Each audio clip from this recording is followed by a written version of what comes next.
పేదవాడి పక్షాన నిలబడతాం, ప్రజా గొంతుకై నినదిస్తాం. వాయిస్ ఆఫ్ వాయిస్లెస్, తెలుగువారి మనస్సాక్షి సాక్షి టీవీ.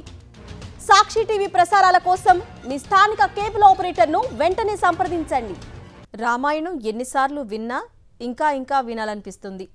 ఎన్నిసార్లు సినిమాలుగా తెరకెక్కినా అదే పనిగా చూడాలనిపిస్తుంది. అందుకే బాలీవుడ్ మరోసారి రామాయణం తెరకెక్కించే పనిలో పడింది. మున్నేగా ప్రభాస్ రాముడి పాత్రలో నటించిన రామాయణం వచ్చింది కదా అనుకోవచ్చు. అది వేరు, ఇప్పుడు తెరకెక్కుతున్న రామాయణం వేరు. ఈసారి హాలీవుడ్ లెవెల్లో గొప్ప గ్రాఫిక్ మాయాజాలంతో దాదాపు 1000 కోట్లతో నిర్మితమవుతోంది.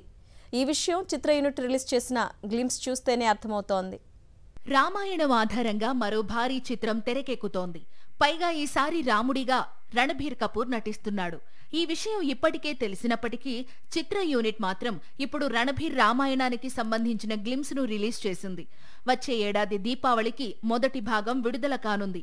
అయితే ఇప్పుడే గ్లిమ్స్ ఎందుకు రిలీజ్ చేశారు అంటే మొదటి భాగం షూటింగ్ పూర్తయింది. ఇప్పటి నుంచి ఏడాదిన్నర పాటు పోస్ట్ ప్రొడక్షన్ అంటే పూర్తి స్థాయి గ్రాఫిక్ వర్క్ జరుపుకోబోతోంది. రణబీర్ రామాయణ చిత్రం ఈసారి భారతీయ సినిమాను నెక్స్ట్ లెవెల్ కు తీసుకెళ్లేందుకు, ప్రపంచ సినిమా దృష్టిని ఆకర్షించేందుకు తెరకెక్కిస్తోంది బాలీవుడ్. అందుకు తగ్గట్లే ఈ చిత్రం దాదాపు 835 కోట్ల బడ్జెట్తో నిర్మాణం జరుపుకుంటోంది. వచ్చే ఏడాది దీపావళి పండక్కి తొలి భాగాన్ని, ఆ పైన ఏడాది దీపావళి పండక్కి రెండో భాగాన్ని విడుదల చేస్తారు. సీతగా సాయి పల్లవి, రావణుడిగా యష్, హనుమంతుడిగా సన్నీ డియోల్, రవి దూబే లక్ష్మణుడిగా, కాజల్ మండోదరిగా, లారా దత్తా కైకేయిగా ఈ చిత్రం తెరకెక్కుతోంది. గతంలో దంగల్ లాంటి చిత్రాన్ని తీసి ఇండియాస్ బిగ్గెస్ట్ బ్లాక్ బస్టర్ అందుకున్న నితీష్ తివారీ కొన్నేళ్లుగా ఇదే ప్రాజెక్టులో నిమగ్నమయ్యాడు. ఈ సినిమా కోసం ప్రఖ్యాత Hollywood visual effects company DNEG రంగంలోకి దిగింది. వీరు గతంలో హాలీవుడ్ బిగ్గెస్ట్ బ్లాక్ బస్టర్స్ కు వర్క్ చేశారు.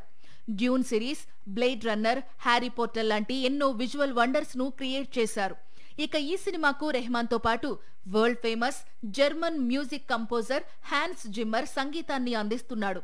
మొత్తంగా ఈసారి తెరకెక్కే రామాయణ చిత్రంతో భారతీయ సినిమాకు విశ్వవ్యాప్త గుర్తింపు తీసుకొచ్చేందుకు చిత్ర యూనిట్ ప్రయత్నిస్తోంది.